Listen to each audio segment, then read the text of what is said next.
संभाजीनगर लड्डा दरोडा प्रकरणी नांदेडमधून 20 तोळे सोनं जप्त करण्यात आलेलं आहे आणि नांदेडमधून खोतकरशी संबंधित एका आरोपीला सुद्धा पोलिसांनी ताब्यात घेतलंय।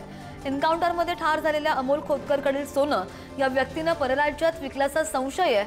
18 दिवसांनंतर उद्योजक संतोष लड्डा यांनी दिलेल्या पावत्या खऱ्या की खोट्या याचा सुद्धा सध्या तपास सुरू आहे। हे सोनं नांदेडमध्ये असेल असा संशय सुद्धा पोलिसांना होता आणि त्यानुसार त्यांनी तपास सुरू केलेला होता। अधिकची माहिती घेऊयात, आमचे प्रतिनिधी सचिन जिरे आपल्या सोबत आहेत। सचिन, अखेर हे सोनं नांदेडमधून जप्त करण्यात आलेलं आहे। किती तोळे सोनं आहे? पोलिसांना सुद्धा याचा संशय होता, आणखी सोनं मिळू शकतं अशी काही माहिती आहे का?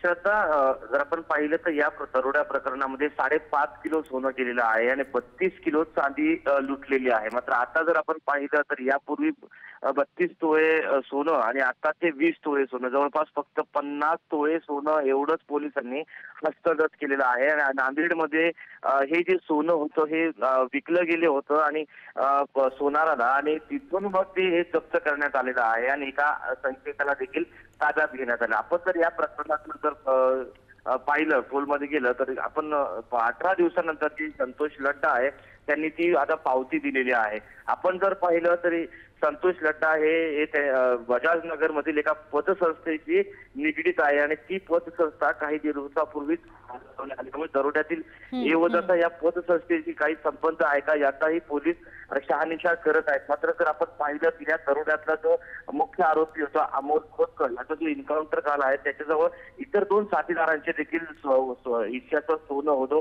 आणि ते सोनं त्यांनी परदेशामध्ये केलेलं आहे असं एकंदरीत या सर्व घटना आहेत। आणि जर आपण पाहिलं तर कालच या प्रकरणातील जो आजबी दरोडेखोर आहे त्याच्या घरातून मध्यरात्रीतून पोलिसांनी एक पिस्तल देखील जप्त केलेली आहे।